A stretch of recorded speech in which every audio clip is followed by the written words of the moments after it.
Welcome to the Powerlifting and Power Ballads podcast, where we bring you a weekly dose of powerlifting news, tips, and training advice with a touch of 80s rock ballads. This podcast is presented by Team Roar Powerlifting, your source of the most comprehensive coaching and meet day preparation. Here are your hosts, Josh Rohr and Lara Sturm. Welcome to episode 193. Boy. Anyway, how are you, Josh Rohr? I'm doing good. How are you? I'm good. I'm highly caffeinated. Right. Highly caffeinated and rising. Wow. You are in rare form today, for sure. You know, it's been a minute. I was actually really excited to do this today. Sometimes I'm just like, I'm here. Yeah. Today I'm right. like, I'm here, man. Let's go. Let's go. Right. Cool. So this is going to be kind of just a update on what we've missed in the last month because we've been so sporadic. I am a year older. Happy birthday. I know you can't tell, but you look older. I do. I feel older. Anyway, that's not the agenda. So, Raw Nationals registration to open on February 1st for pro lifters and the invited lifters that were like reigning national champions and stuff. But open registration starts at 5 p.m. Eastern on Saturday, February 8th. And the irony of this is the Georgia State Championships is going on that weekend, and the primetime session starts at 6 p.m. Eastern on Saturday, February 8th. So Raw Nationals is in Atlanta, Georgia this year, and the lifters that are in primetime at the Georgia State meet are the top lifters in Georgia, and they're going to have to basically sign up for Raw Nationals while they're warming up for prime time if they want to get in, because it's gonna fill up probably within the first day for sure, like it did last year. So they could have their minions do it. Yeah, they have your minions do it. Yes. Yeah.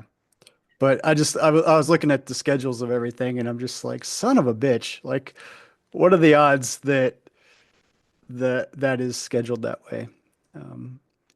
But it is what it is. Wow. Also, Super Bowl Sunday is Sunday, and I'm hoping that we get done in time that I can get the trailer loaded up and get home and watch the Super Bowl. Oh, they scheduled it again on Super Bowl Sunday. Yeah. Damn. Yep. But at least there's only one session. Last time, I think some dumbass scheduled two sessions on Sunday, Super Bowl Sunday. Would that have been you?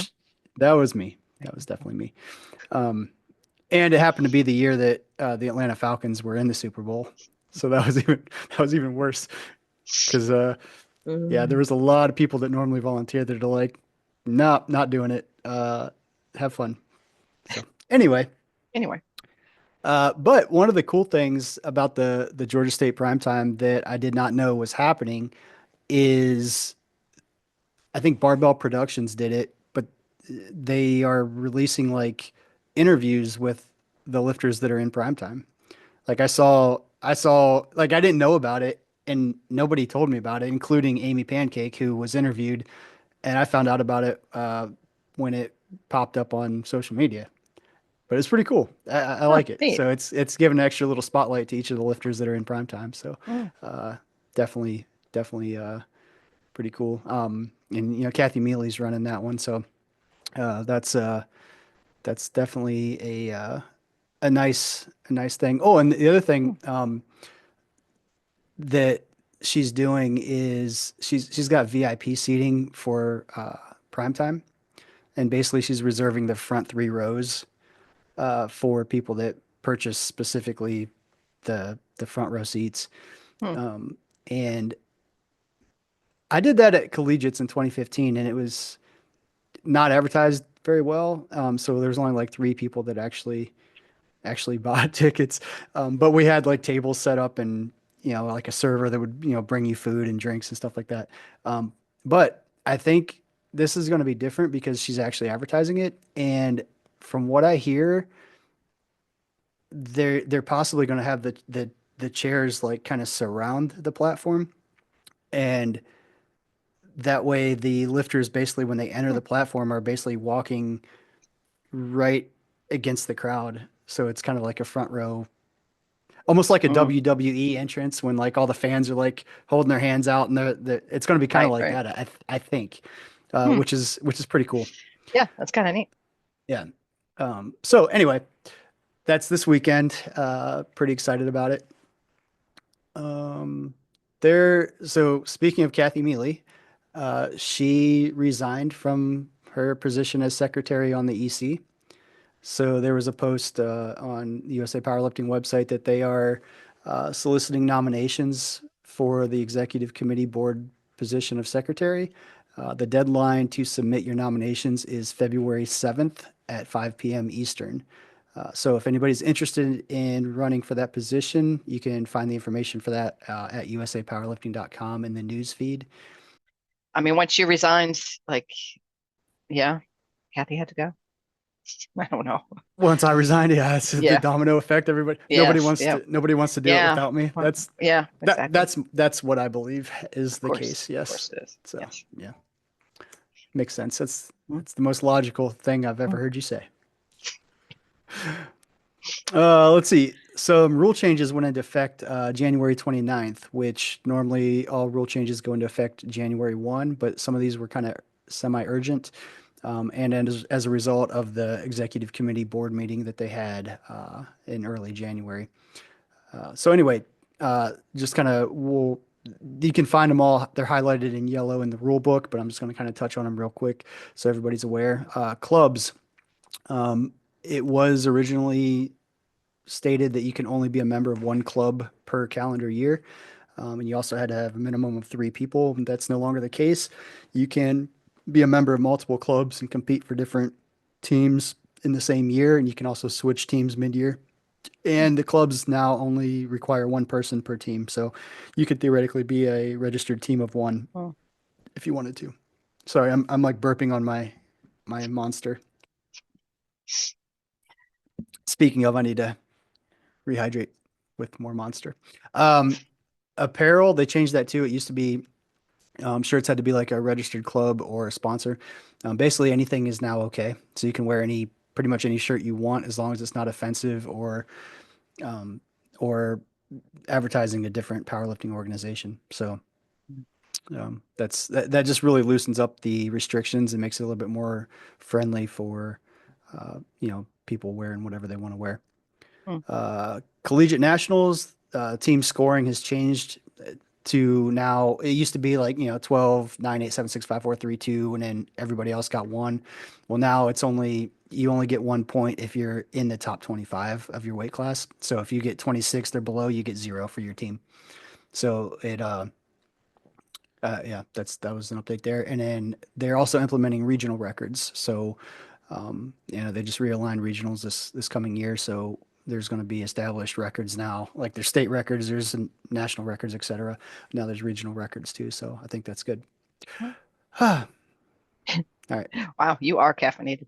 Yeah, I'm caffeinated. Boy. Yeah, So I saw the announcement about the rules and kind of was just reading through them and they all seemed like they were reasonable and just to kind of relax things a little bit. Not like relaxing the rules, but like apparel, being able to wear any t-shirt.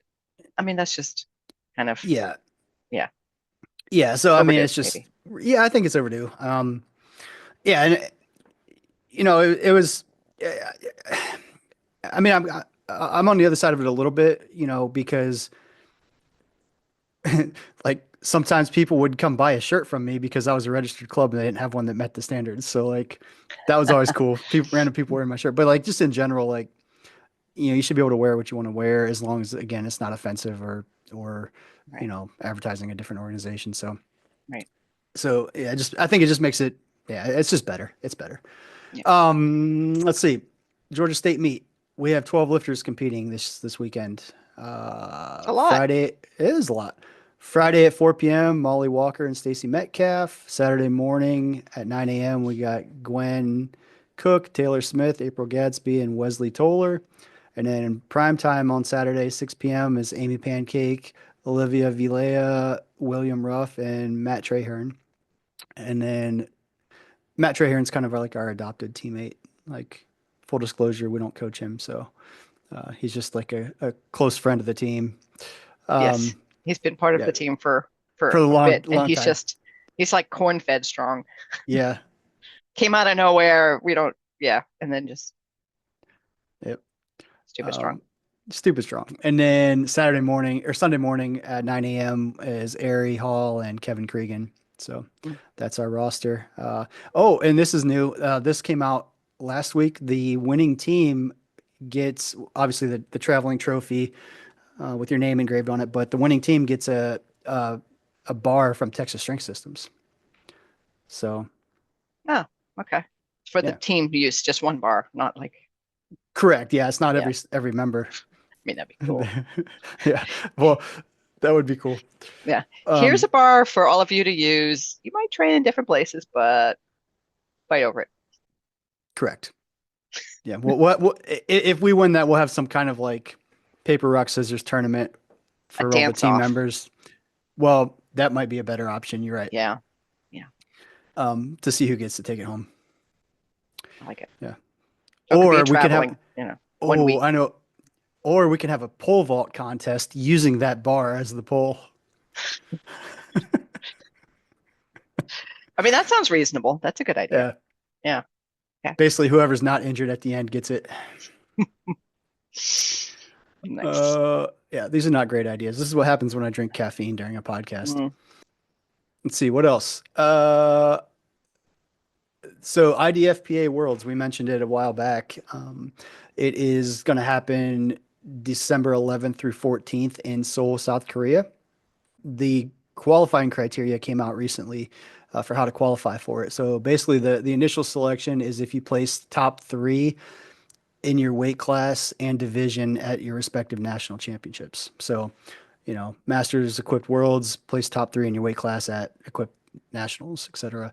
And then after that, if placings haven't, or if slots aren't filled, then it'll basically go to the highest dots for each weight class for Masters, and then the highest total for each weight class for Open. And then there's also so these posts are the Masters criteria is actually on the USA Powerlifting website. The Open is the only place I found it was on the IDFPA Instagram, which is at IDFPA_lift clean. But they also have some criteria for basically USA Powerlifting affiliates that don't have a nationals. So, for example, Korea has their Korean nationals. Australia typically has their Australian nationals. But if you're an affiliate without a nationals, basically it's it's open to any IDFPA or USAPO total from January 1st, 2024 to September 1st. And the top three totals for each weight class will be accepted. So basically, they're taking applications for people there. So that's cool. And then you can also apply to compete if you are not affiliated with USA Powerlifting or IDFPA. You can apply. Again, these are the secondary and tertiary qualifying criteria. So obviously, it goes to affiliates with nationals first. But if there's still openings, then they're opening it to anybody with a total from any drug tested federation from January 1st, 2024 to September 1st, 2025. Hmm, that's So the cool. top three totals will be accepted. So I think that's cool. I think it's going to be pretty. I think it's going to be bigger than people think, um, which is strange because it's the first year of it, and it's in South Korea. But like I've heard a lot of people interested in doing this, so I think it's going to be pretty exciting. Um, it's unlikely that I will actually be able to go, just with kids and all that stuff, and it's getting close to the holidays.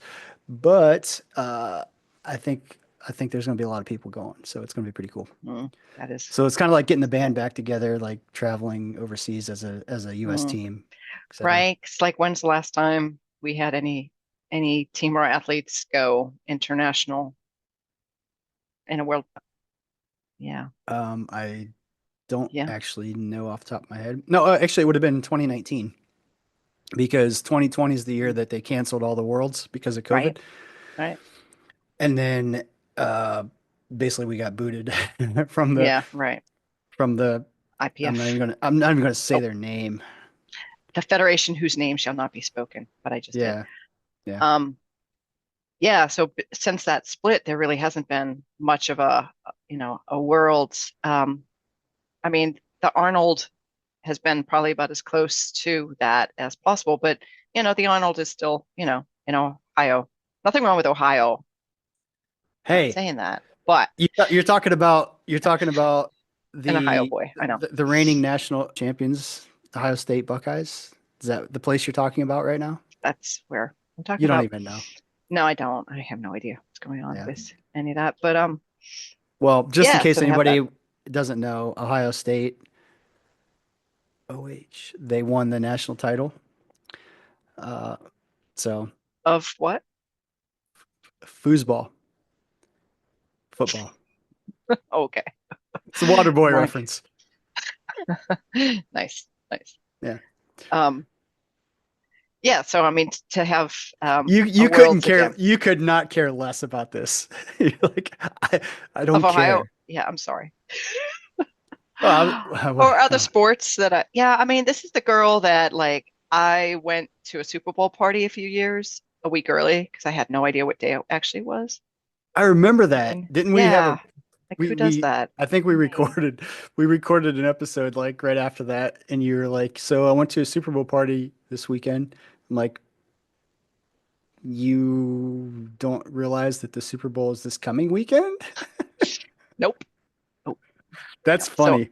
I'm really out of touch with like mainstream sports. So Thank you for bringing that back up because I completely yes, forgot about that, and you're that welcome. really is amusing to me. Yeah, it's amusing to a lot of people. Yeah, Um, as it but should be. thanks. So to have, Worlds be back, that's cool. That's really cool. And I don't know, the thing I've seen with some other federations who shall not be named, but isn't the other one that we shouldn't be named.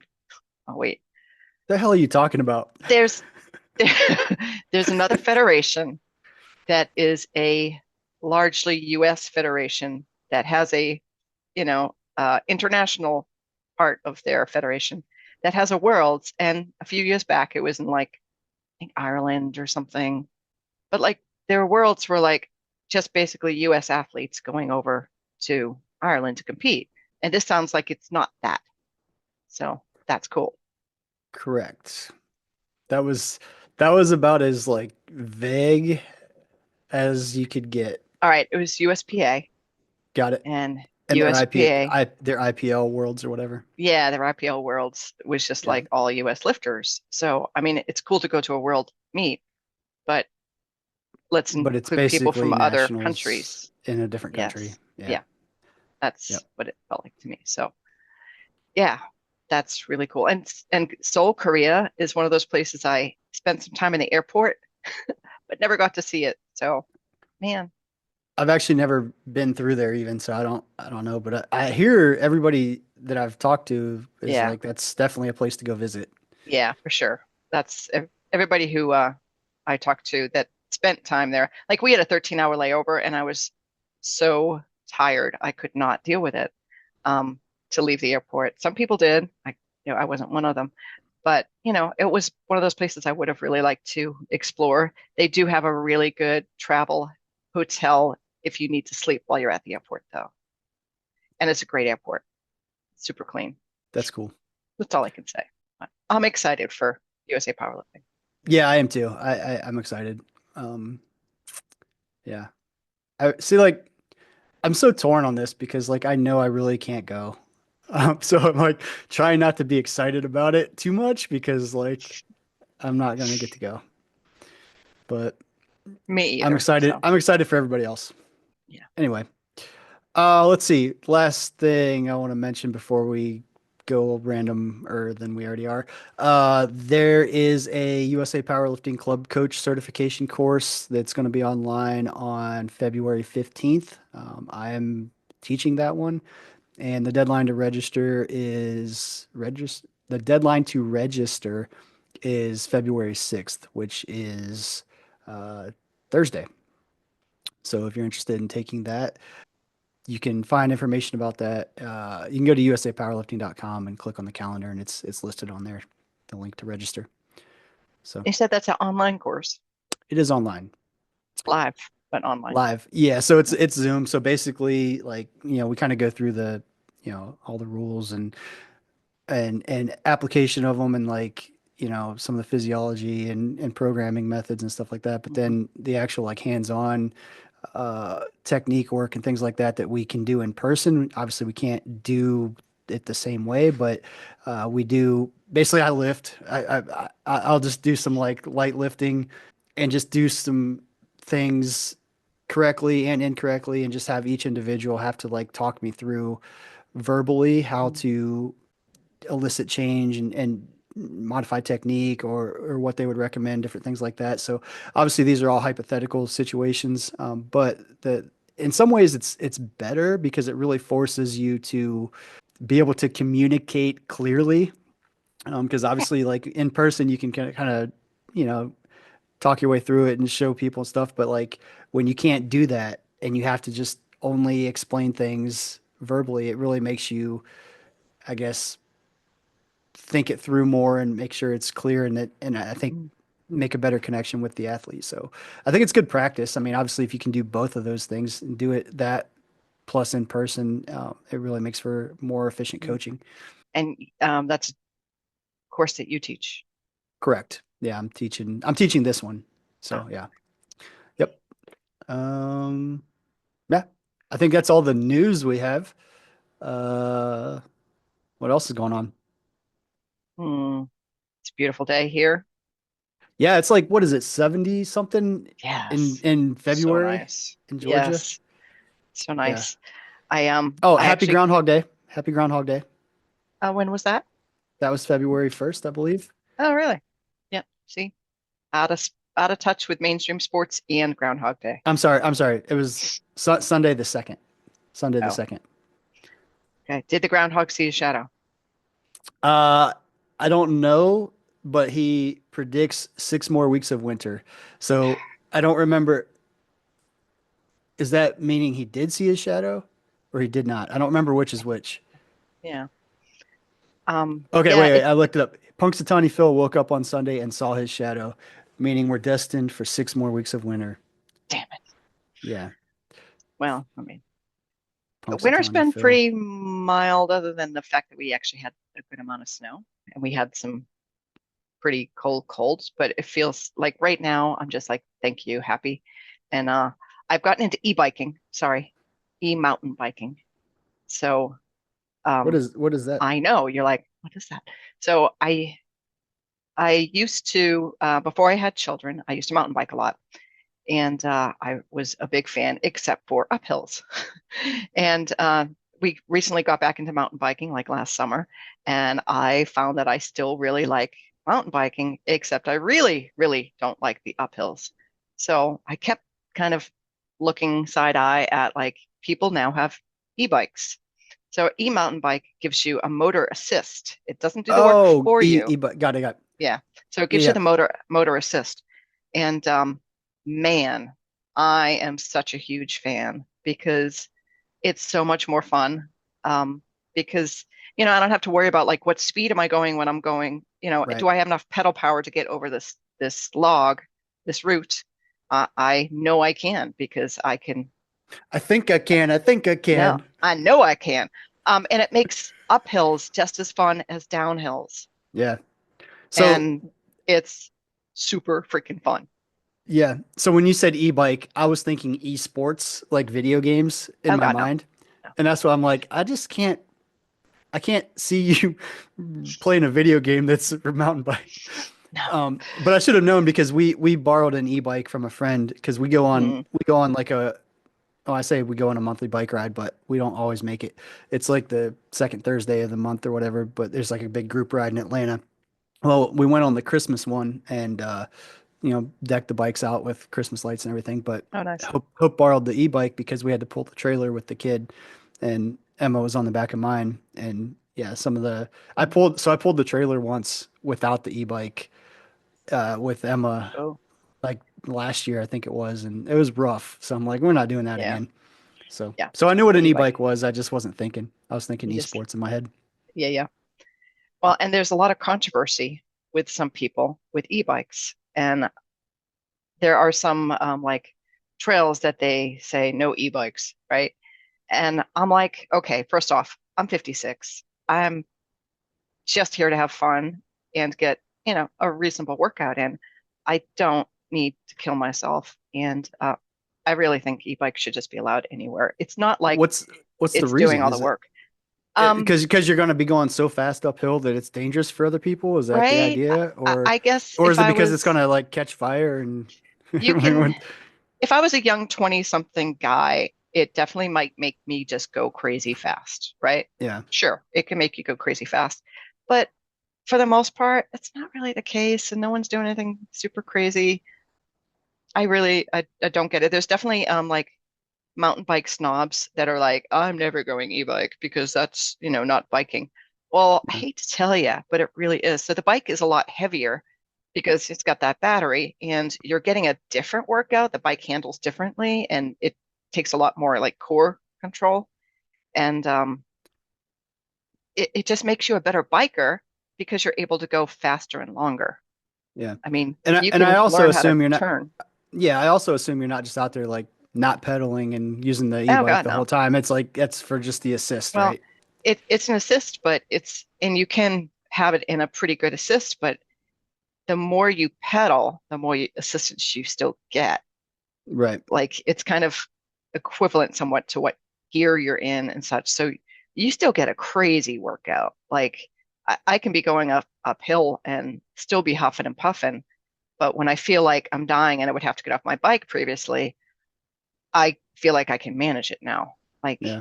I can get up stuff that I couldn't before, and I'm just back in love with mountain biking. So Yeah. the caveat being my e-bike was a whole lot more expensive than my regular bike. Yeah. So So I started biking. Sort of. We joined the Y uh last week. So it's like right up the road. So I go over there and ride the recumbent bike for my cardio.